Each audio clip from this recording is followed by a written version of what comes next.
like lately I've been hearing a lot of people use the words like, let's normalize blah, blah, blah. Let's normalize, going back to school at 40. Let's normalize blah, blah, blah.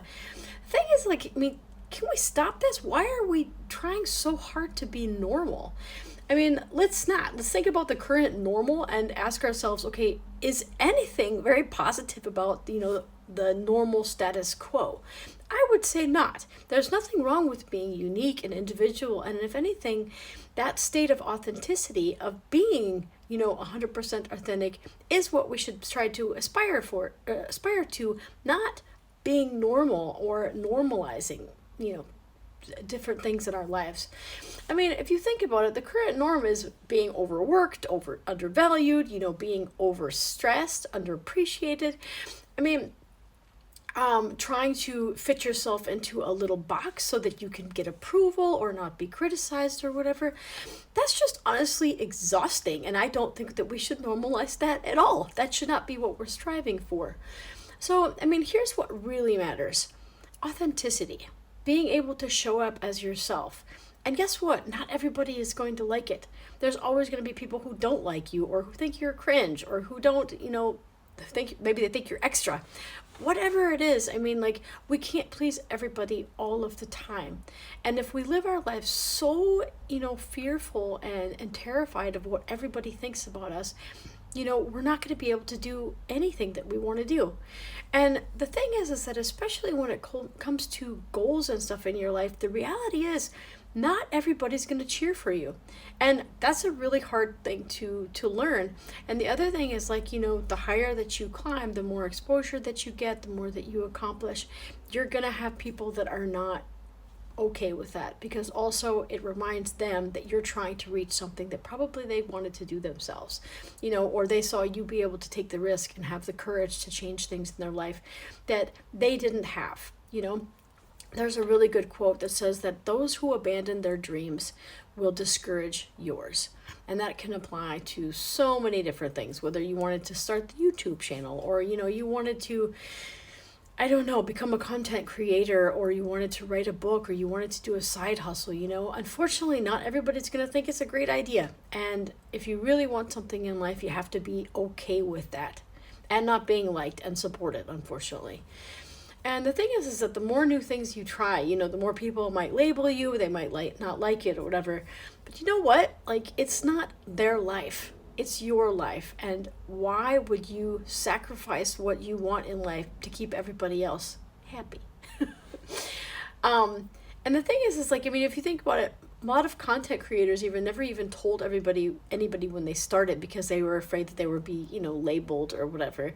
And then suddenly maybe they got really popular, and then that was the time where they felt comfortable telling everybody, because, people will roll their eyes at you or whatever. And the thing is that I feel like, and I keep going back to this a lot, one of the biggest regrets of the dying is not having the courage to live authentically and, in their truth. And I like to combine that with the idea of living deliberately, living with intention, showing up as yourself 100%, and not necessarily trying to break in, to fit into the mold that, society or culture or media or whatever tries to put you into. And because who you are, who are you really? If you shrink yourself to try to meet every single person's standards of acceptance or normal or whatever. And why would you shrink yourself to make everybody else comfortable? If you're shining, if that light gets in somebody's eyes, that's not your fault. That's unfortunately some things that they need to look at them within themselves. And let me tell you, like, in my life, there have been so many things that I've done, whether it was moving to Mexico by myself, or moving to China by myself, or deciding to become a coach. There are so many people that did not think any of this was a good idea.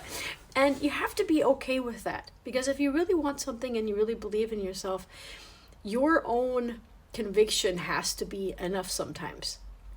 And so here's where EFT tapping comes in, because being authentic, being bold, being brave can be scary. Worrying about criticism can be really scary, and it keeps a lot of people from stepping outside their comfort zone and into the spotlight. So with EFT, you can calm your nervous system when it tries to self-sabotage you, so you can release the fears and releases the anxieties and release the what if statements that are going on in your head and trying to convince you to play small and stay, quiet and shrink yourself. EFT helps you to quiet the panic, release the fear of judgment, and step forward anyway. Not because everybody approves, but because you do. So if you've been stuck shrinking, waiting for permission, I'm offering the Frazzle to Peaceful Reset for 99 euros at the moment for 90 minutes. That's including all taxes and everything like that. It's your chance to have like a little reset where you can get in touch with your bold side, your courageous side, and push yourself forward. We'll be able to calm the I'm not ready panic, help you get outside of your comfort zone and give you the courage to show up authentically and master the art of living deliberately without apologizing for it.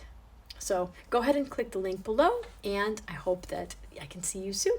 This offer is only going to be available for a few more days, so don't waste time.